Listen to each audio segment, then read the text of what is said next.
Capítulo número 7 del libro de Josué.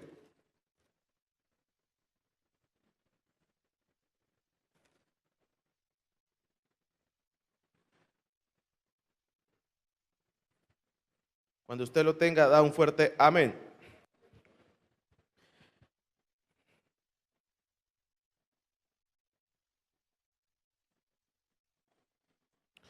Dice, pero los hijos de Israel cometieron una prevaricación en cuanto al anatema, porque Acán, hijo de Carmi, hijo de Sabdi, hijo de Sera, la tribu de Judá tomó del anatema, y la ira de Jehová se encendió contra los hijos de Israel. Después Josué envió hombres desde Jericó a Ai, que estaba junto a Bet-aven, hacia el oriente de Betel, y les habló diciendo: subid y reconoced la tierra. Y ellos subieron y reconocieron a Ai.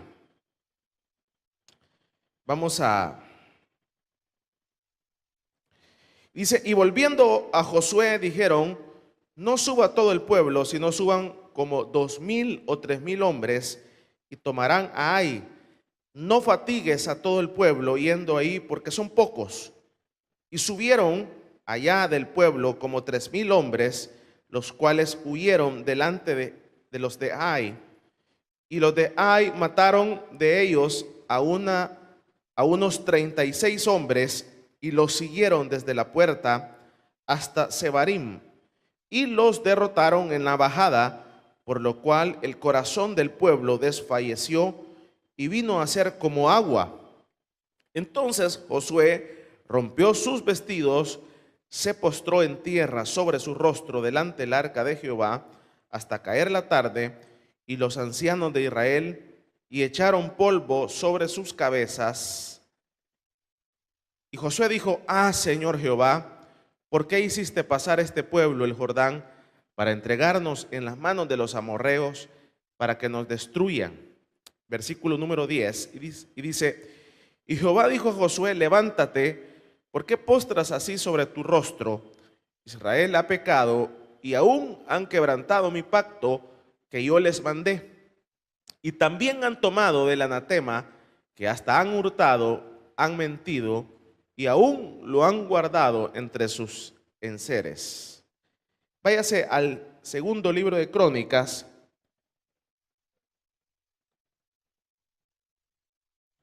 capítulo número 14, también vamos a leer. Segundo libro de Crónicas, capítulo número 14.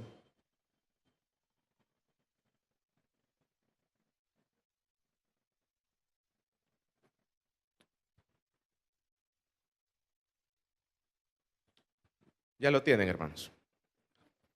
Dice 14:6.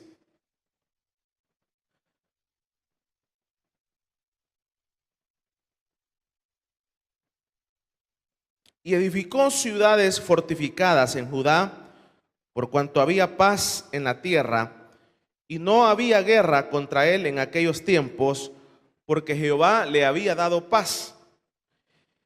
Dijo por tanto a Judá: edifiquemos estas ciudades y cerquémoslas de muros, con torres, puertas, barras, ya que la tierra es nuestra, porque hemos buscado a Jehová nuestro Dios, le hemos buscado, y él nos ha dado paz por todas partes. Edificaron pues y fueron prosperados. Tuvo también Asa un ejército que traía escudos y lanzas, de Judá 300,000 y de Benjamín 280,000, que traían escudos y entesaban arcos, todos hombres diestros. Y salió con ellos Sera, etíope, con un ejército de 1,000,000 de hombres y 300 carros, y vino hasta Maresa. Entonces salió Asa contra él, y ordenaron la batalla en el valle de Sefasa, junto a Maresa. Y clamó Asa a Jehová su Dios, y dijo: oh Jehová, para ti no hay diferencia en dar ayuda al poderoso o al que no tiene fuerzas. Ayúdanos, oh Jehová, Dios nuestro, porque en ti nos apoyamos y en tu nombre venimos contra este ejército. Oh Jehová, tú eres nuestro Dios, no prevalezca contra ti el hombre. Y Jehová deshizo a los etíopes delante de Asa y delante de Judá, y huyeron los etíopes. Amén. Cierre sus ojos y oramos al Señor. Buen Dios y Padre. Acá, hermanos, en el capítulo número 7, encontramos la narración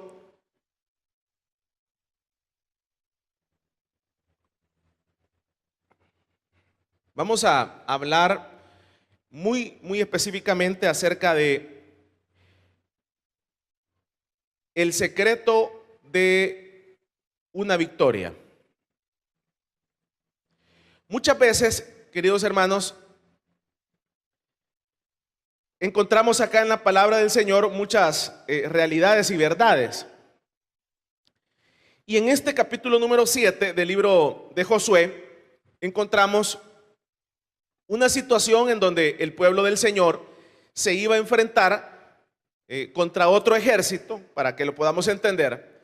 Y en este enfrentamiento contra este otro ejército se toma la decisión, ya que el otro ejército era inferior, se toma la decisión militarmente hablando de que se bajaran los soldados para irlo a enfrentar, porque iba a ser muy fácil, en buen salvadoreño, poderlo derrotar.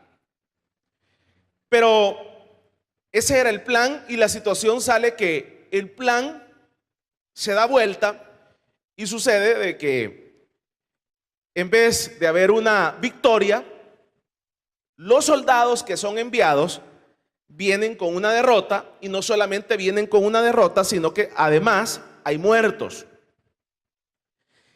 Y es acá en donde ustedes y yo conocemos muy bien esta historia, en donde se identifica primeramente las circunstancias que llevan hacia esta derrota, y sucede de que uno del ejército del Señor había tomado algunos mantos babilónicos, había tomado algunos lingotes de la ciudad que había sido conquistada anteriormente, que era Jericó. Ahora, todo esto conlleva a que hay una derrota acá. Aquí hay muertos. Ahora, y es acá en donde viene como el identificar quién había sido el causante de esta derrota. Y usted conoce lo que le sucede a este personaje, que es Acán. Lo apedrean, lo matan con toda su familia, porque había ocasionado esta derrota. Ahora, vámonos al segundo libro de Crónicas. En el segundo libro de Crónicas, la Biblia nos narra acerca de otro rey que se llama Asa. Este rey hizo cosas muy importantes y muy buenas, como botar todos los altares. El pueblo del Señor había iniciado y se había derrumbado, y adoraban a los dioses extranjeros, como el dios Moloc, el dios de la fortuna, muchos dioses, el dios Acera. Y todos estos dioses, el pueblo del Señor había caído en adorarlos. Y entonces Asa inicia el derribamiento de todos los altares hacia estos dioses, y producto de esto, después de estas circunstancias, empieza Dios a bendecirlo. Leíamos ahí que empieza el reinado a tener paz, empieza el reinado a ser preparado. Asa empieza a levantar un ejército muy poderoso con armamento y escudos. Pero no solamente eso leíamos, sino que además dice ahí que empezaron a ser prosperados. Empezaron a ser prosperados. Ahora, Es ahí en donde vemos los dos contrastes. Y en este contraste que vemos que en el segundo libro de Crónicas, este rey Asa empieza a tener paz, empieza a ser equipado con un buen ejército, además empieza a ser prosperado. Y un cuarto elemento que viene es el que en medio de toda esta situación en la que él estaba preparando este ejército, resulta que viene un enemigo de él, que es el rey Sera. Y este enemigo que viene a enfrentarlo y a destruirlo a Asa contra su ejército. Pero Asa viene y pregunta qué capacidad tenía este enemigo. Y resulta que este enemigo viene con una capacidad superior a la de él.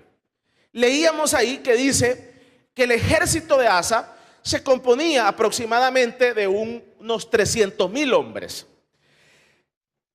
Pero al solicitar el informe, este enemigo, ¿con qué capacidad venía? Venía con una capacidad de un ejército de más de 1,000,000 de soldados.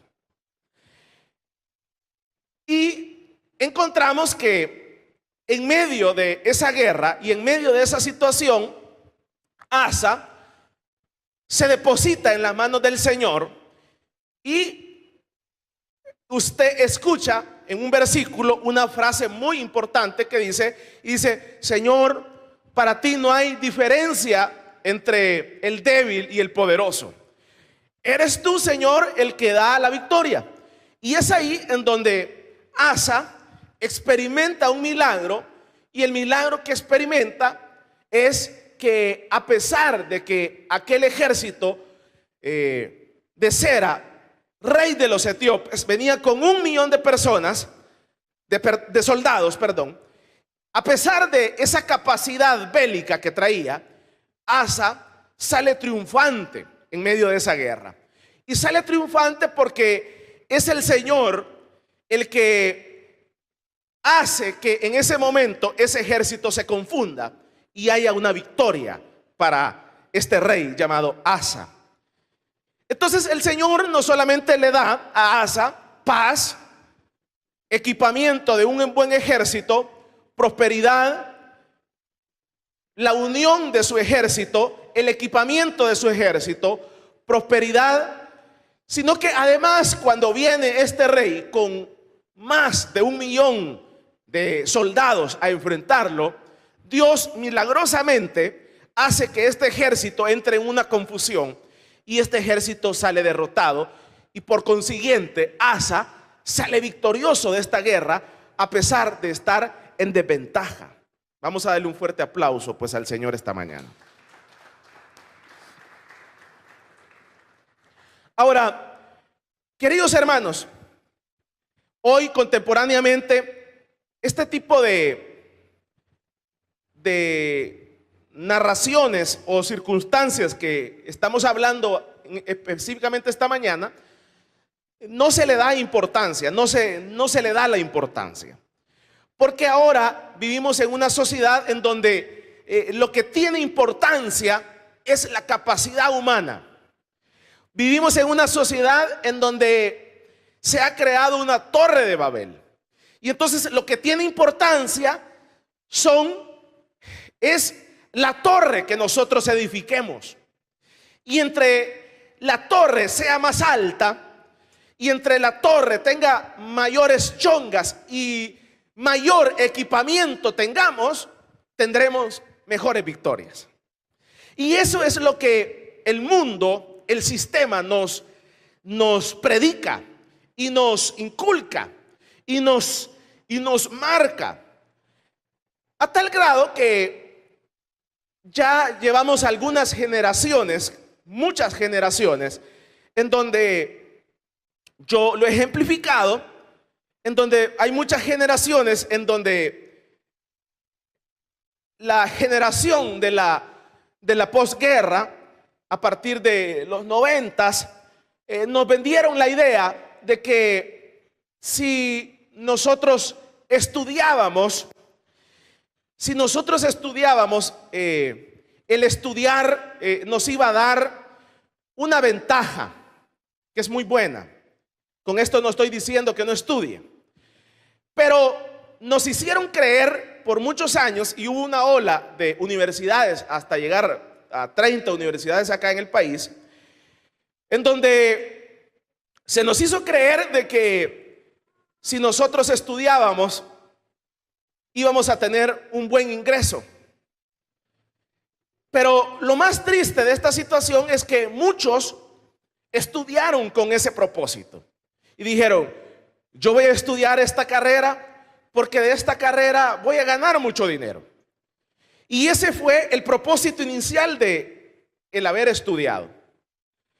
Lo triste y lo difícil que fue que cuando la persona se graduó, se dio cuenta de una realidad. Y la realidad de que se dio cuenta es que nadie lo estaba esperando.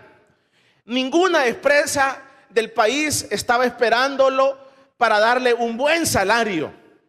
Y eso fue cuestión de meses. Y eso fue cuestión de ciertos días para darse cuenta de que nadie lo estaba esperando con un buen salario.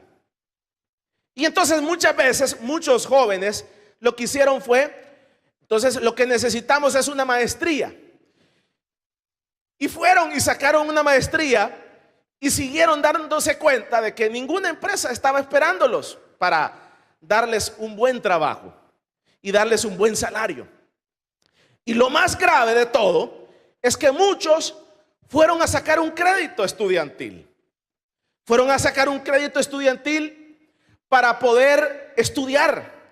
Invirtieron $5,000, $10,000, depende del costo.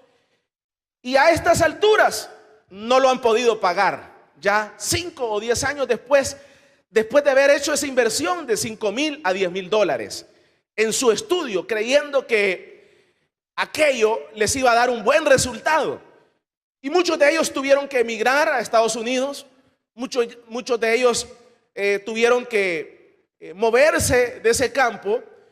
Y sucesivamente, y hay frustración. Y uno dice: ¿y qué fue lo que sucedió? ¿Qué fue lo que pasó? ¿Qué circunstancias fueron las que hicieron que yo tuviera esta pérdida o esta derrota o esta situación en mi vida?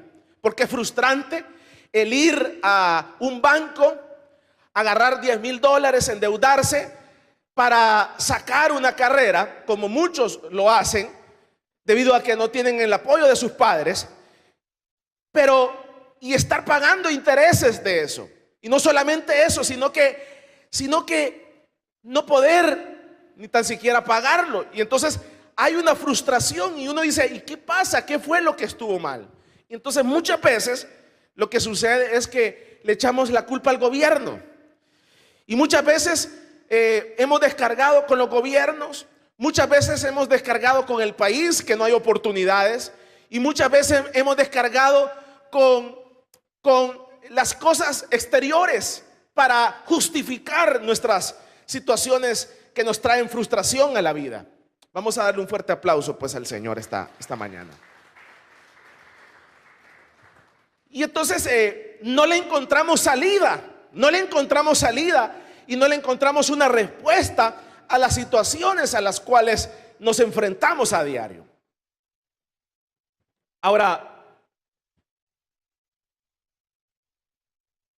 porque la sociedad nos predica y nos establece que si tenés un buen título vas a tener un buen trabajo, y eso continúa.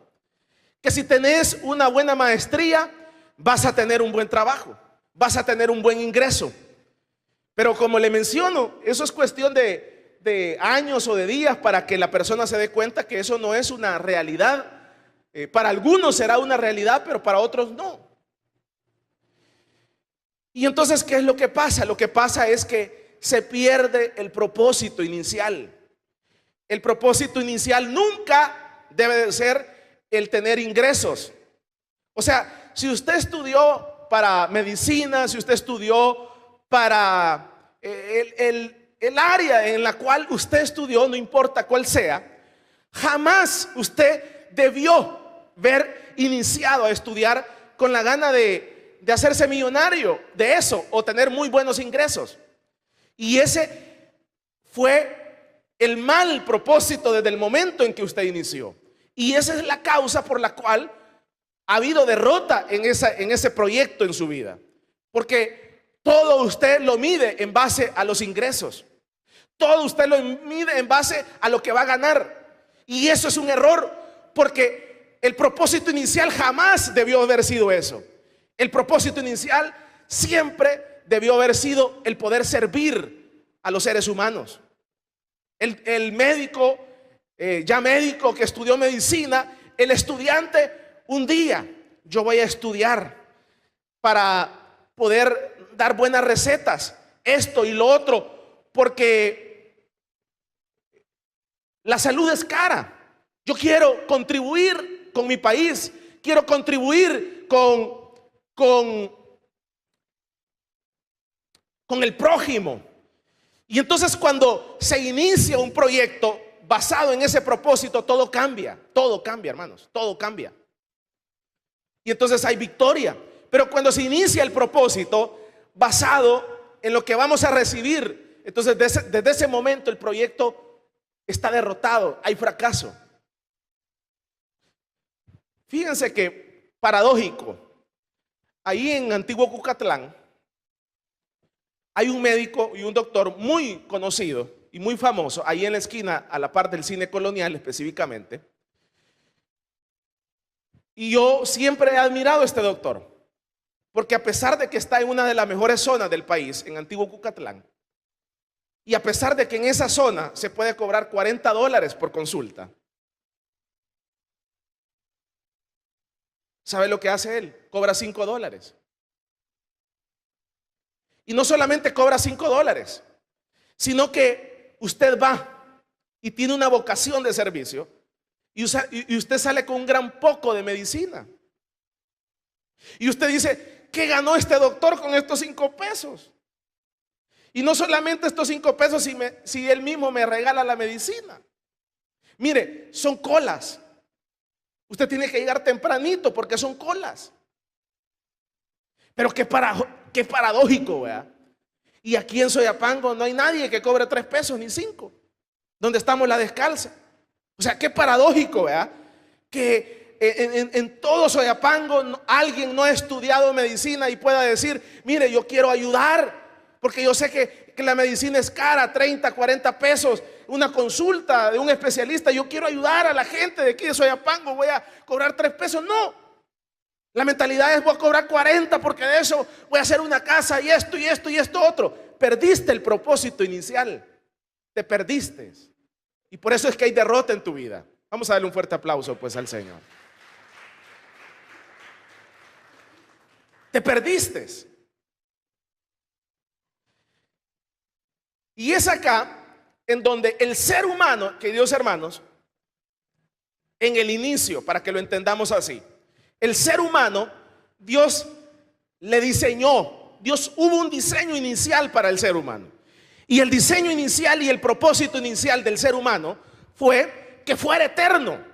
O sea, el ser humano inicial plantado en el libro de Génesis, en el huerto del Edén, no existían las enfermedades.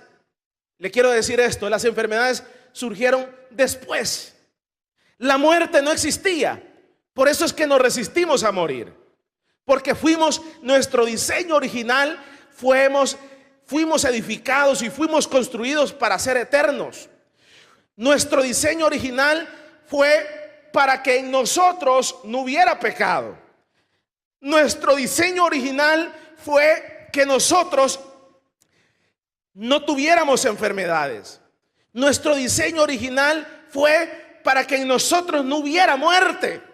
Entonces, desde el momento que hay muerte, desde el momento en que hay enfermedades, desde el momento en que el ser humano perdió el propósito inicial, desde ese momento el ser humano está en derrota y en fracaso. Y a eso que le estoy explicando se le llama pecado. Vamos a darle un fuerte aplauso pues al Señor. Cuando se pierde el propósito inicial, entonces a eso se le llama pecado, porque se perdió el propósito inicial. Y entonces la situación es que el mundo y el sistema sigue predicándonos y sigue estableciéndonos de que nosotros podemos triunfar, que el ser humano puede avanzar, que el ser humano puede continuar avanzando y desarrollarse con los proyectos de su vida, a pesar de que se haya perdido el propósito inicial, a pesar de que el ser humano está en pecado, a pesar de que el ser humano haya perdido el rumbo. Y eso no se puede así. Y entonces eso es lo que le mencionaba. Ya ahora no se predica esto, porque los ministerios, los pastores, muchas veces cometemos el error, o casi siempre, de evitar estos temas, porque cuando tocamos estos temas no nos gusta. Y el hecho de que no nos gusta, eso significa de que la persona se va a molestar. Porque nosotros somos siempre lo que nos agrada a los oídos, pero no podemos ser cómplices. Usted tiene que entender desde que el momento en que Adán y Eva le falla al Señor, se perdió el propósito inicial. El ser humano quedó sin rumbo. El ser humano perdió el propósito. El gran problema es que nos siguen estableciendo que derrumbados nosotros podemos seguir temiendo. Eso es como le voy a decir esto. O sea, usted sacó una carrera y le dijeron que con esa iba a tener éxito. Y entonces escuchó a sus compañeros y le dicen: mira, si sacas una maestría vas a poder cobrar más. Y entonces viene usted y la saca y se da cuenta que no puede cobrar más. Y entonces viene otro y le dice: mira, si estudias esta carrera, fíjate que esta carrera está en auge, deberías de estudiar mecánica de aviones, porque ha venido una empresa al país que es muy buena y pagan muy buenos salarios. Y viene usted y estudia esa carrera de mecánico de aviones y la saca y invierte y va a pedir prestado para sacarla, y la saca y se da cuenta de la misma realidad. Entonces es el mismo problema.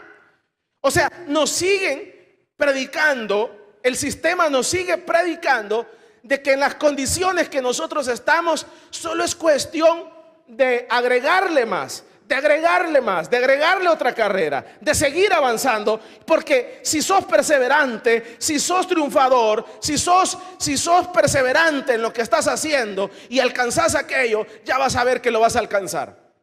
Y mucha gente inicia en esa carrera y terminan frustrados. Y entonces viene el sistema y dice: mira, si te vas con ese técnico que tenés, sos electricista, con eso que tenés te vas para Estados Unidos, ya vas a ver cómo vas a hacer plata. Mira, con eso que tenés, sos doctor, aquí no encuentras trabajo, vale, te vas para Canadá, ya vas a ver cómo te vas a hacer plata ya, porque mira, ya pagan a $200 la hora. Y entonces le siguen agregando, mira, si haces esto, pero nadie le dice: mira, es que el problema no es el país, no es Canadá, no es Estados Unidos, no es Europa, no es Oyapango, no es San Salvador. El problema es que el ser humano perdió el rumbo desde el inicio. Desde el capítulo número 3 le dijo el Señor al ser humano: desde el momento en que me fallaste, los seres humanos quedamos destituidos de la gloria de Dios, y por ende hay muerte, hay enfermedad, hay tristeza, y la única forma para que el ser humano pueda salir triunfante es que entre el amor del Señor a su corazón. No hay otra. Y entonces, pero como seguimos escuchando las voces, y agrega, y agrega, y agrega, y agrega, y agrega, y hoy haz esto, hoy haz esto, hoy haz esto. Y entonces le dicen a alguien: mira, ya ves, ya tenés 30 años, no tenés casa, no has podido avanzar, mira, lo que tenés que hacer es vender droga. Ya vas a ver, mira, lo único que vas a hacer es hacer esto, esto para hacerla para acá, y ya vas a ver cómo te va a ir de bien. Sí, pero como le dicen, el diablo mal le paga a quien bien le sirve. No le dicen cuántos años te vas a poder ir en la cárcel. No le dicen las consecuencias que vas a tener. O sea,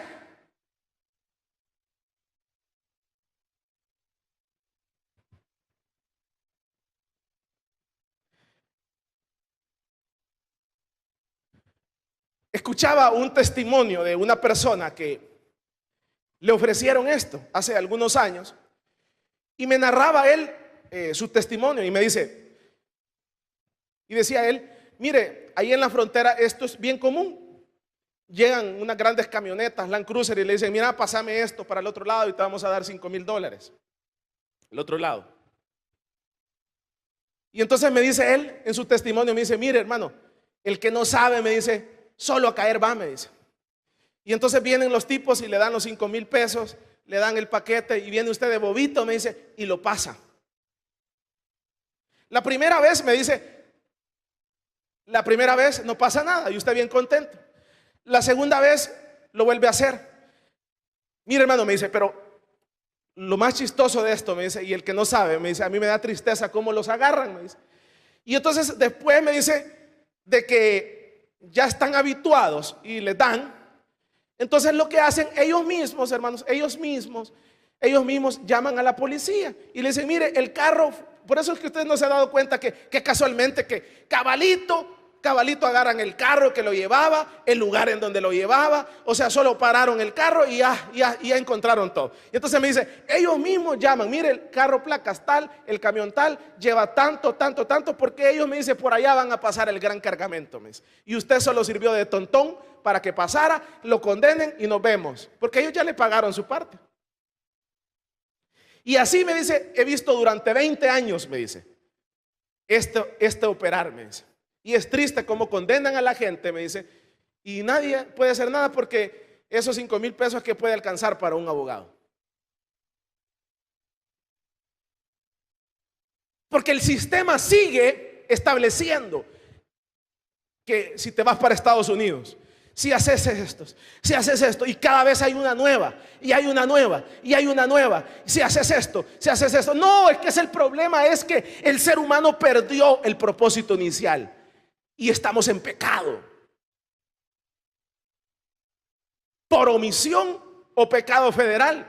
Desde el momento en que Adán y Eva le falló al Señor, todos los seres humanos estamos, dice la Biblia en el capítulo número 3 del libro de Génesis, destituidos de la gloria de Dios. No hay comunicación con el Señor. Antes sí había. Adán hablaba directamente, hola, así como usted habla con alguien, hola Señor, porque estábamos conectados. Pero a partir de ese momento quedamos desenchuflados. La única forma para podernos acercar al Padre es a través del Hijo. Si usted quiere hablar con el Señor, no puede. Usted no puede hablar con el Señor. La única forma es que nos presentemos es a través del sacrificio del Hijo. Es a través de Jesús. Porque Él fue el que vino a morir por los pecadores y es a través de Él que el Padre no ve nuestros pecados. Pero si usted quiere hablar, no puede hablar con el Padre. ¿Usted alguna vez ha escuchado a Dios? No.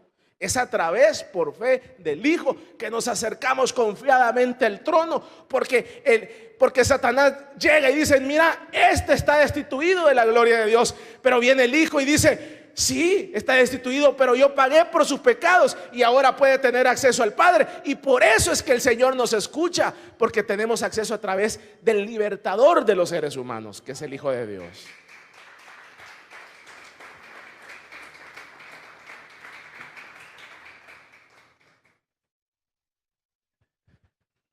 Entonces el sistema nos sigue predicando esta teoría, esta hipótesis. Pero es sencillo, no hay que darle vuelta a las cosas. Leíamos en el libro de en el libro de Crónicas, segundo libro de Crónicas, capítulo número 14, leíamos la narración de un rey llamado Asa, que porque empezó a hacer lo bueno delante del Señor, a derribar los dioses extranjeros, ¿qué fue lo que vino? Vino paz. Paz sobre aquella gobernanza. No solamente vino paz, sino que dice ahí que el Señor empezó a prosperarlo. ¿Qué significa prosperar? ¿Qué significa ser prosperado? Lo que significa ser prosperado es que usted hace algo y le sale bien las cosas. Eso es lo que significa ser prosperado.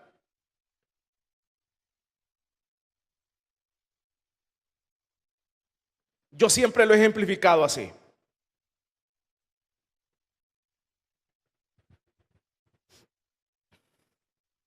Usted tiene un billete de $20. Usted agarra un billete de $20. Aquí dice 5, pero usted agarra un billete de $20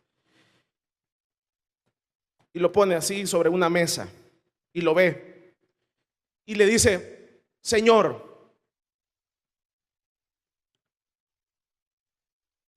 dame la capacidad, Señor, para que este billete se hagan 2 mañana, Señor, 2.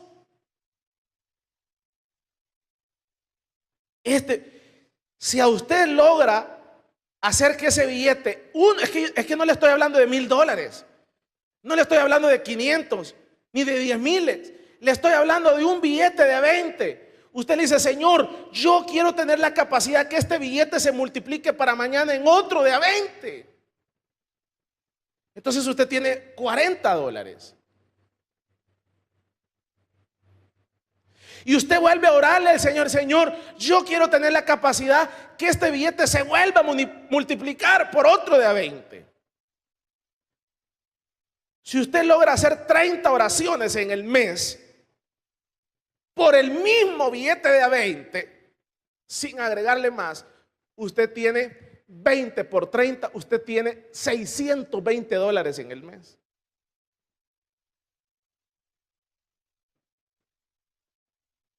Si usted agarra un billete de 2 billetes de a 20, usted tiene en el mes y hace 30 oraciones, usted tiene $1,200 en el mes. Libres para usted. En el año usted tiene $12,000 para usted. Denle un fuerte aplauso pues al Señor.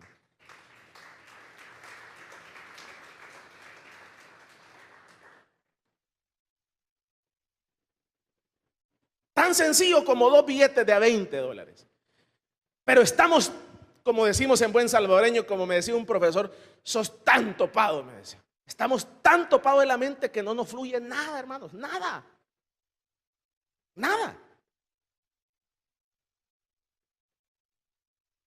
¿Y por qué no nos fluye nada? Y entonces lo que hacemos es: Estados Unidos. Le voy a decir esto. Pregúntale a cualquiera que vive en Estados Unidos cuánto es el salario mínimo en Estados Unidos. $7 la hora. Por 8 son 50. 7 por 8, ¿cuánto es? 56. 56 por 5 días, ¿cuánto le da?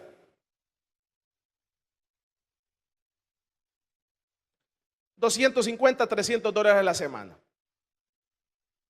Por 4, 1,000 y fichas. Ese es el salario mínimo en Estados Unidos. ¿Y cómo hacen los hermanos allá? ¿Cómo hacen? Viven en un cuarto que les pagan $200 y por eso es que pueden ahorrar para poderle mandar la remesa a usted, que se la vaya a reventar al pollo campero. Dejan de comer.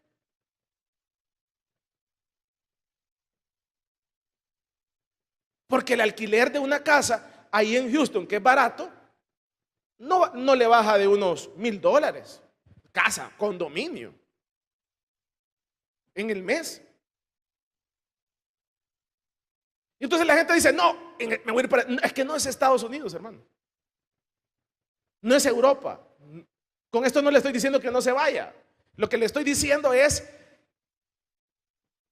que el éxito no son los países. Con esto lo que estoy diciendo, el éxito no son las carreras, ni el título. La clave siempre va a estar cuando hagamos lo que hizo Asa. Derribemos los altares. Y entonces le digamos: Señor, aquí estoy. Estoy no confiando en este billete de a 20, Señor, sino que estoy confiando en que tú eres el que me dará la prosperidad para que las cosas me salgan bien, Señor. En ti estoy confiando, Señor, que en este país no voy a aguantar hambre y voy a pagar lo necesario y mis compromisos. Y entonces, cuando Dios ve eso, no importa que el ejército que nos rodee sea superior. No importa, porque usted ve el caso de Asa. Vino un ejército superior con 1.000.000 de soldados a destruirlo y él era inferior. Pero él dijo: Señor, no importa, tú le das la victoria al poderoso y también al pobre. Y yo me considero, Señor, el menesteroso en este momento, y yo sé que tú me darás la victoria. Y entonces vino la victoria sobre Asa y derrotó a aquel rey que venía con ímpetu contra Asa, porque no fue Asa, sino que fue el poder de Dios sobre la vida de Asa. Denle un fuerte aplauso pues al Señor.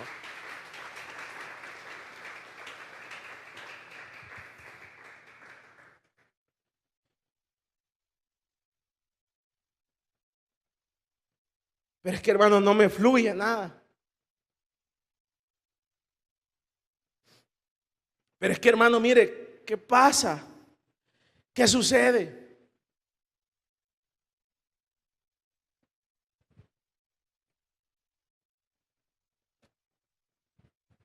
Yo no le estoy predicando que usted está en fornicación o en adulterio. Yo lo que le estoy diciendo, que pecado lo que significa es ver perdido el propósito inicial. ¿Cuál fue su propósito inicial? Cada quien tiene un propósito diferente.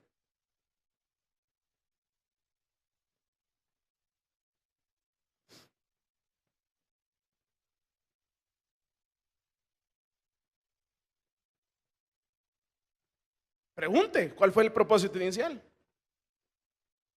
Porque, por ejemplo, le voy a decir esto.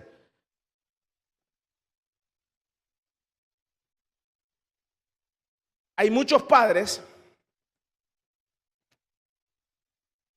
que dejaron de comer y dejaron de hacer muchas cosas por darles el estudio a muchos hijos, para que esos hijos, cuando alcanzaran una bendición, los pudieran mantener. ¿Aló? Y entonces ellos vendieron la casita, vendieron el carro con tal que el hijo estudiara la carrerita, para que cuando ya esté viejita, este niño tal vez me bendice. Por eso pregunte su propósito inicial. ¿Cuál fue? Yo no le estoy diciendo que probablemente usted no sea un fornicario, probablemente usted no sea un adúltero, pero ha perdido el propósito inicial. Y mientras lo haya perdido, el camino va recto y usted está a la izquierda o a la derecha.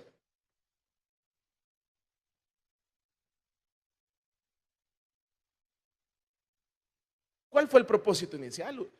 Eso no se lo puedo dar yo. Usted se lo tiene que preguntar a Dios. Se lo tiene que preguntar a sus seres queridos. ¿Usted se recuerda de Samuel? ¿Usted se recuerda de Samuel? ¿Cuál fue el propósito inicial de Samuel? La hermana no tenía hijos. ¿Pero qué dijo? Señor, si tú me bendices con este hijo lo voy a dedicar al servicio de Dios. ¿Cuál fue el propósito inicial? Y vos vendiendo tortillas. Imagínense la gran promesa de Ana, que le diera a su hijo, Dios se lo da, y Samuel allá vendiendo tortillas, allá en la tienda. ¿Y qué hace Samuel?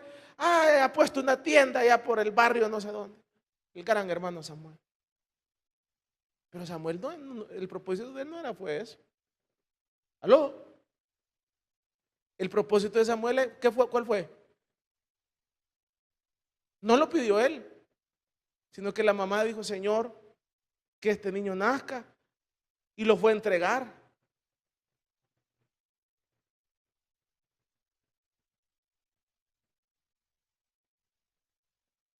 Cuando se pierde el propósito inicial, estás mal y todo te va a salir mal. Y todo nos va a salir mal. Puedes estar en el propósito inicial. Es totalmente diferente, te lo voy a poner así. Por ejemplo, Samuel cumplió su función de su propósito inicial. Pero también podría haber tenido una tortillería, por decirte algo. Pero estaba cumpliendo su propósito inicial y entonces la tortillería le iba a ir bien. ¿Me voy a entender? Pero ¿qué hacemos nosotros? Nos vamos allá al otro lado y descuidamos el propósito inicial. Y queremos que las cosas nos salgan bien. Y ahí es donde se pierde todo. Y es ahí en donde viene golpe, derrota, golpe, fracaso, pum, pum, pa. Y entonces la gente está a un tiro de piedra. Y de último viene Satanás y dice, pegate un tiro y se acaban todos los problemas. Y hay mucha gente que me está escuchando y hasta ganas de matarse tienen, porque piensan que esa es la solución a los problemas. Pero si esa fuera la solución, yo mismo te la recomendara. Pero esa se agrava la situación, porque si atenta contra tu vida, entonces lo que dice la Biblia, la palabra de Dios, no lo dice el pastor, sino ni lo digo yo, sino que la palabra de Dios dice que cuando uno atenta contra su vida, entonces va a condenación eterna. Entonces no es esa la solución. La solución, lo que tienes que hacer es lo que hizo Asa: regresar a tu propósito inicial. Y entonces cuando nosotros empezamos a derribar los dioses, cuando nosotros empezamos a hacer lo que Dios quiere de nuestra vida, entonces dice en la Biblia que vino paz. Paz.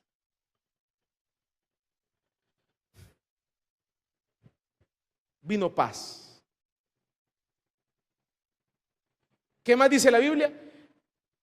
Que no solamente vino paz, sino que vino prosperidad a la vida de Asa y a su pueblo.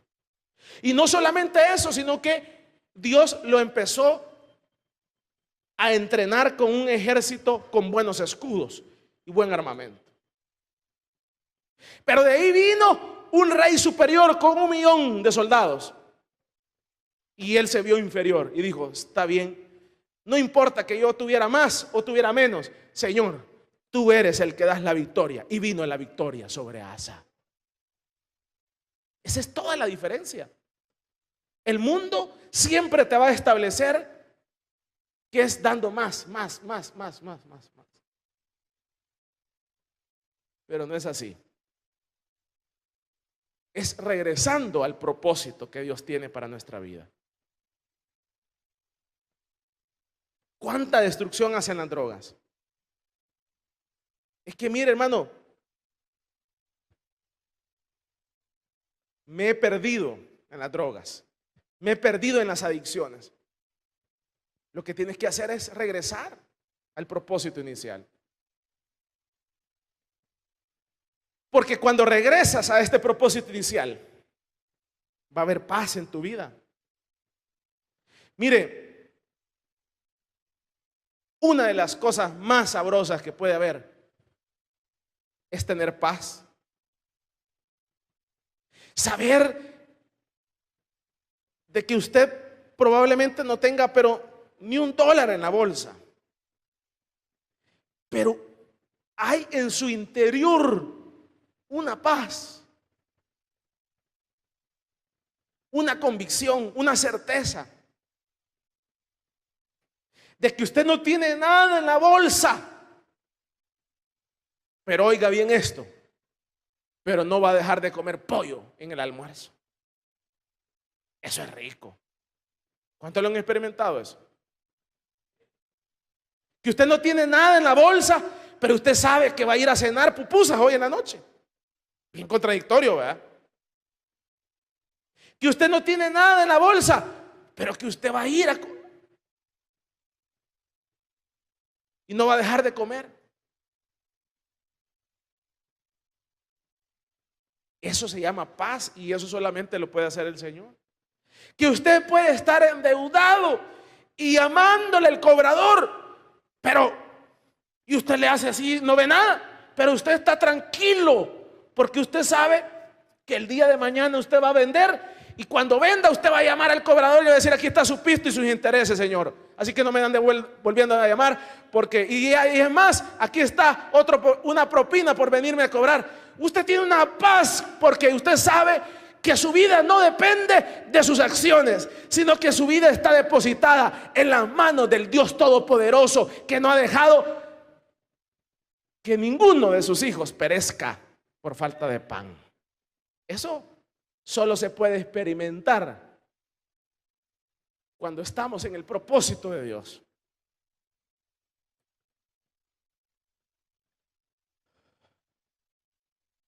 Te quitaron del empleo. Jehová dio, Jehová quitó. Sea el nombre de Jehová bendito, y Él nunca me va a dejar desamparado. Con familia o sin familia, tenga o no tenga, Dios dio y Dios va a dar y seguirá dando. Porque mi confianza no está en el título, mi confianza no está en esa empresa, mi confianza está en el que hizo los cielos y la tierra. Entonces en ese momento te vuelves invencible. Invencible. Te vuelves un guerrillero invencible, indomable, porque no están sobre las cosas. Por eso es que, como dicen, mucha gente cree esta falsa idea. ¿Cuál es la falsa idea? La gente cree que teniendo dinero ya tiene dinero, y eso es incorrecto. Entonces por eso es que el ladrón lo asalta a uno y le dice: te quito el carro y te quito las cosas porque ya de esa forma tengo dinero. Y eso es erróneo, porque el dinero no son las cosas. El carro se va a acabar, se va a hacer viejo, las cosas se van a acabar. El dinero está en la mente, no en las cosas. ¿Usted ha visto algún ladrón millonario alguna vez? Que los hayan puesto ahí como el gran... mire, este señor era ladrón y ahora es el gran millonario de todo el continente. No, porque el dinero no está en las cosas se acaban, el dinero está en la mente. Entonces es lo mismo el evangelio. O sea, el evangelio no está en las cosas, usted puede tener o no tener. O sea, el evangelio está en el corazón. Y entonces del corazón brota hacia afuera el amor de Dios, la paciencia de Dios, el poder de Dios. Y entonces usted se vuelve victorioso. Y por eso es que usted habla con un millonario y le dice: a mí me podrían haber quitado todo y vuelvo a iniciar y vuelvo a hacer pisto, dice un millonario. Si usted les pregunta a ellos, por ejemplo, en el caso de Henry Ford. Henry Ford se le quemó toda su fábrica. Toda se le quemó. Y no se preocupó, porque sabía que el dinero no eran las máquinas ni la bodega donde estaban las cosas. Era lo que él tenía en la cabeza. La volvió a levantar y se volvió a hacer el monstruo que es. Entonces así es. El evangélico sabe que no es la casa, no es el título, no son las cosas, sino que es el amor que Dios ha depositado en el interior del corazón. Es el que nos hace tener la victoria sobre las adversidades, y uno se vuelve victorioso en el nombre del Señor. Dale un fuerte aplauso pues al Señor.